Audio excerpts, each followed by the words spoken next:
Hola caballero, bienvenido a México. Vamos a conversar a propósito del Bitcoin. Bon, on va pas forcément parler espagnol, on va pas non plus parler chinois. Oh non, c'est pas bien de dire ça. On va parler de la possible légalisation bientôt, là, dans l'année, je sais pas quand, la légalisation du Bitcoin au Mexique. Parce que ce serait possible, en fait. C'est possible. Je me suis intéressé à ça, j'ai enquêté, je suis parti fouiller avec mon Bitcoin et avec mon couteau, et je suis parti découper des informations que je vais te présenter sur un plateau. Bon, pour ceux qui sont pas au courant, peut-être ça vous choque un peu, j'ai un couteau, mais t'as vu le nom de la chaîne en même temps? Mais ça faisait longtemps que j'avais pas sorti le couteau. Donc là, j'ai particulièrement enquêté, je suis vraiment allé découper des infos, donc je pense que c'était une bonne occasion pour ressortir le couteau. Je le ressors pas souvent, mais là c'était l'occasion. Pour l'occasion, attention, je vais pas vous faire peur non plus, mais tu vas t'abonner à ma chaîne, tu vas me laisser un like, t'as intérêt, c'est le cartel mexicain qui te le dit. Et tu as intérêt à faire sonner la cloche. Tu es autorisé à lâcher un commentaire. Pues, puedes visionar la vidéo. Bah allez. J'investis dans les cryptos pour être riche dans le futur. Paire de couilles dans le futal, ainsi soit-il. Mon bitcoin et mon couteau. Bon, aujourd'hui, on est sur un gros dossier, il va y avoir beaucoup de choses à dire. En fait, j'ai vu passer un petit peu au hasard en me baladant sur Twitter, et c'est pour ça que j'ai sorti le couteau. Le Bitcoin, le couteau. Bon, on continue sérieusement. Beaucoup de choses à dire, comme je dis. Je suis tombé sur une nouvelle, comme quoi le Mexique pourrait légaliser prochainement le Bitcoin. Mais je me suis dit, il y a des sources, qu'est-ce qui se passe ? Et apparemment, il y aurait des gros mouvements de baleines, mais bon, c'est pas le plus important, c'est pas ce dont je vais parler. Il y a pas si longtemps que ça, j'avais fait un tweet en reprenant un article de Coin Tribune, et je disais que j'espérais que le Mexique suive l'exemple du Salvador, qui a légalisé le Bitcoin, parce qu'il y a une sénatrice qui a déposé un projet de loi afin justement d'imiter le Salvador. Cette sénatrice, elle s'appelle Indira Kempis. Elle pense qu'il faut que le Mexique agisse assez vite. Son argument principal pour légaliser le Bitcoin, c'est pour mettre sur un pied d'égalité les personnes qui sont exclues dans presque tous les pays, exclues du système bancaire, qui ne sont pas bancarisés. Et il y a beaucoup de gens dans ce cas-là en Amérique latine, et le Bitcoin permettrait une inclusion financière, comme ça a été le cas au Salvador. Il y a aussi le fait que l'image du Salvador en Amérique latine est en train de changer, ça commence à attirer, le pays commence à attirer des Occidentaux. C'est ce qu'essaye aussi de mettre en avant Nayib Bukele, si vous le suivez un peu sur les réseaux sociaux, il essaye d'attirer les Occidentaux, il essaye de changer l'image du Salvador. Alors je sais pas si c'est juste de la communication ou pas, ou si c'est le cas dans les faits, et il communique beaucoup sur le fait de supprimer la corruption. Bon, je vous recommande de suivre le compte Twitter de Nayib Bukele pour vous en apercevoir, mais l'idée c'est que ça pourrait être aussi bénéfique de la même manière au Mexique, qui a aussi de gros problèmes de trafic de drogue et de cartels. J'ai essayé de fouiner un petit peu sur Twitter et je suis tombé sur des tweets intéressants, notamment qui concernent Samson Mow. Il travaille sur les nations, les États Bitcoin pour l'adoption des États. Il a fait un tweet où il disait qu'il arrêtait de travailler chez Blockstream, notamment sa collaboration pendant 5 ans avec Adam Back, qui est une personne importante dans la communauté crypto. Il a inventé le Hashcash, qui est utilisé dans le mining de Bitcoin. Donc dans son tweet, il dit qu'ils ont fait de grandes choses ensemble, ça a été une belle aventure. Et il dit maintenant alors quelle est la prochaine étape pour lui personnellement. Et il prévoit de se concentrer sur l'adoption par les États, aider les États en fait du coup, à adopter le Bitcoin. Et il a aidé le Salvador pour l'adoption du Bitcoin justement. Il dit qu'il y a de plus en plus de pays qui sont intéressés dans cette adoption du Bitcoin comme le Salvador, et il dit qu'il a plus le temps en fait de continuer, il doit s'y consacrer pleinement en fait sur cette tâche-là. C'est pour ça qu'il quitte Blockstream. Donc il y a Adam qui a répondu à son tweet en disant, il confirme que les États commencent vraiment à s'y intéresser. Il y a d'autres États, on comprend avec son tweet qu'il y a d'autres États qui veulent imiter le Salvador. Ces gens-là sont bien informés, ils savent de quoi ils parlent. Faut pas oublier que le président Nayib Bukele disait en début d'année qu'il prévoyait, il faisait une prédiction comme quoi 2 autres pays dans l'année légaliseront le Bitcoin. Donc ces gens-là sont bien informés. Il y a quelqu'un qui a posé la question du coup, quel serait le prochain pays, en demandant si ce serait Haïti ou le Mexique. Et il a répondu que le Mexique était sur la liste, avec un petit smiley et le drapeau du Mexique, et en mettant en copie Ricardo Salinas Pliego. On va en reparler de lui aussi. Il y a même eu un article du coup de Forbes qui a repris son Mexico is on the list, son tweet en fait, pour appuyer la thèse que le Mexique pourrait être le prochain pays à adopter le Bitcoin. Et en fait, du coup, on va reparler de Ricardo Salinas Pliego, qui a aussi répondu à ce tweet de Samson Moe, qui disait qu'il quittait Blockstream. Et bah, Ricardo Salinas a dit qu'il espérait que ce changement du coup de travail, ça soit pour le mieux. Enfin bon, c'est une formule de politesse en espérant que ça augure de bonnes choses, et il lui a souhaité bonne chance. Ce à quoi il a répondu « Merci, on se voit bientôt » avec un smiley qui rigole. Donc oui, a priori, ça laisse penser qu'effectivement,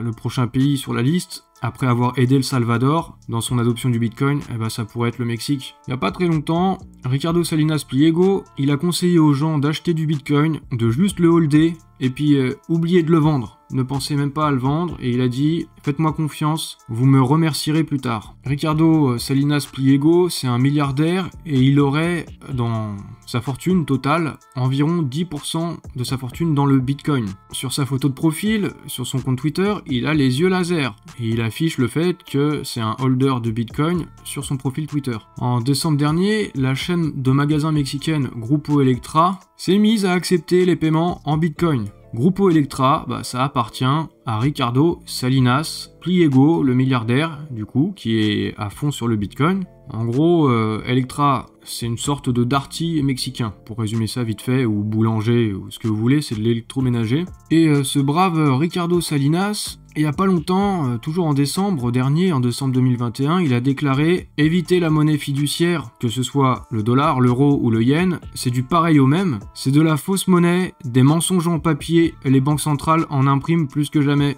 Il a aussi dit « Les banques centrales et les gouvernements utilisent l'inflation pour vous effrayer, vous garder sous contrôle, vous rendre silencieux et faible, ils fixent vos horaires, vous régulent et surveillent votre argent par le biais des impôts. » On peut dire que c'est un farouche opposant à la centralisation pour quelqu'un qui est milliardaire et en fait qui est aussi bien quoi. Il est assez opposé on dirait à ce système pyramidal on va dire. C'est un pirate. Et récemment, il y a d'autres commerces qui commencent à accepter le Bitcoin au Mexique, comme par exemple Go-Kart, donc qui fait du karting, des pistes de karting. Et il y a aussi 4 centres commerciaux du groupe Giska qui commencent à accepter les crypto-monnaies. Et dans cet article, il est aussi dit que bientôt, il y aura plus de boutiques et de commerces et de restaurants qui vont se mettre à accepter le Bitcoin aussi. Le groupe Giska, c'est un groupe d'immobilier en fait, et qui possède de nombreux centres commerciaux. L'entreprise compte plus de 579 000 m² de surface de bureaux ou industriels. Ils ont aussi des hôtels.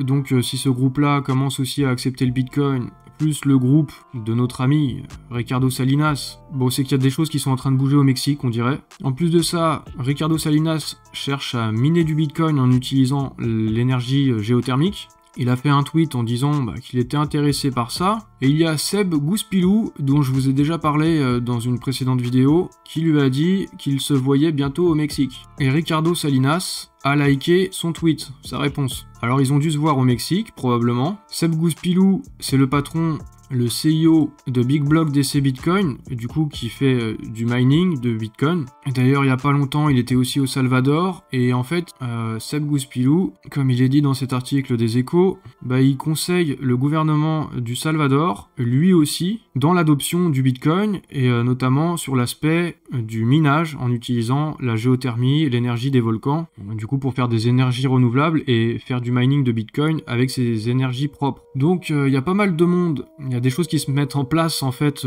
pour le Mexique, comme ça s'est passé pour le Salvador. Il y a les mêmes acteurs qui commencent à se regrouper et s'organiser. Seb Gouspilou, Ricardo Salinas, Samson Moe, ils sont tous en train de confirmer qu'ils se retrouvent au Mexique pour accélérer là-dessus. Mais en fait le Mexique pourrait aussi se tourner vers les crypto-monnaies de banque centrale. Et il y a le gouvernement du Mexique qui a tweeté lui-même pour dire que Banxico, qui est la banque centrale du coup du Mexique, informe que d'ici 2024, il y aura une crypto-monnaie digitale, sa propre crypto en circulation, du coup de banque centrale, et que c'était une technologie et une infrastructure de nouvelle génération qui était de grande valeur et importante pour avancer et progresser sur l'inclusion financière du pays. Donc que ce soit avec le Bitcoin ou avec les crypto-monnaies de banque centrale, le Mexique va vouloir résoudre ce problème de l'inclusion financière, comme au Salvador et comme dans bon nombre de pays d'Amérique latine. Et il y a aussi le souci de pouvoir tracer les transactions, notamment pour lutter contre les problèmes de corruption ou de blanchiment d'argent. Après, si on revient un petit peu en arrière, en juin dernier, il y avait déjà eu un député mexicain qui avait proposé une loi d'adoption du Bitcoin. Eduardo Murat Hinojosa avait déjà proposé ça, de promouvoir et proposer un cadre juridique pour les crypto-monnaies. Et d'ailleurs, lui-même sur sa photo de profil, il a les yeux laser. Mais jusqu'ici, ça a été non. Et d'ailleurs, en octobre dernier, le président du Mexique lui-même a dit que le Bitcoin, il n'y en aura pas. Il n'y aura pas de Bitcoin au Mexique. Qu'il n'avait pas l'intention d'adopter le Bitcoin. Le président Andrés Manuel López Obrador. Après, il y aura d'autres élections en 2024, d'autres élections présidentielles. Et puis, étant donné que la situation évolue vite, parce que une des raisons pour lesquelles il est réticent jusqu'ici et il ne souhaite pas adopter le Bitcoin, c'est qu'il estime qu'il n'a pas forcément besoin, par exemple, de se protéger d'une inflation délirante, parce que d'autres pays d'Amérique latine ont une forte inflation, et jusqu'ici, le Mexique n'est pas dans cette situation, enfin jusqu'ici, hein. Sa monnaie, le pesos mexicain, s'était peu déprécié par rapport à d'autres pays, avec une inflation qui oscille entre 3 et 5% par an depuis 2002. Sauf que c'est en train de changer complètement. Pour 2021, l'inflation, elle est de plus 7,37% au Mexique. Une inflation au plus haut depuis 20 ans et des inégalités fortes partout dans le monde, mais du coup aussi au Mexique. Et on voit par rapport à ces dernières années, en 2018, 4,8% d'inflation, en 2019, 2,83%, en 2020, 3,15%, mais là, voilà, plus de 7% d'inflation au Mexique. Donc est-ce que le Mexique pourrait revoir sa position? Le président pourrait revoir sa position? Les députés vont-ils voter cette proposition de loi pour légaliser le Bitcoin? On verra, mais c'est une affaire à suivre. Du coup, viva el Bitcoin en México ou pas? Il y a quand même pas mal d'indices, hein, du coup t'as vu, hein, il y a pas mal d'éléments qui laissent espérer qu'en tout cas, dans le futur, c'est quelque chose de possible, le Bitcoin légalisé au Mexique. Après, ça veut pas dire que ça va se faire. Et puis comme t'as vu, ça peut très bien partir sur une autre option qui serait les crypto-monnaies de banque centrale. En tout cas, par rapport à un pays comme la France, hein, par exemple, il y a quand même un faisceau d'indices, pas mal d'informations qui rendent probable cette adoption du Bitcoin au Mexique. Alors que par exemple en France, il n'y aurait rien du tout qui irait dans ce sens-là, tu vois. Et l'Amérique latine, c'est une région très très chaude sur les crypto-monnaies. C'est dans leur intérêt et les gouvernements là-bas commencent à le comprendre, la classe politique commence à le comprendre. Donc il y a des choses qui s'accélèrent et ça pourrait aller très vite. Souvenons-nous de Nayib Bukele, le président du Salvador, qui a fait une prédiction dans ce début d'année. Il est certainement bien informé. Et il a dit que 2 pays légaliseraient le Bitcoin en suivant l'exemple du Salvador au cours de cette année 2022. Donc est-ce que ce sera le Mexique? On aura la réponse dans le futur. En attendant d'avoir notre réponse, tu peux dès maintenant t'abonner à ma chaîne, lâcher un like et puis peut-être un petit commentaire sympathique que j'apprécierais toujours. Et même si tu le fais pas, t'inquiète pas. Mais j'apprécierais quand même. Gracias para todo, amigos.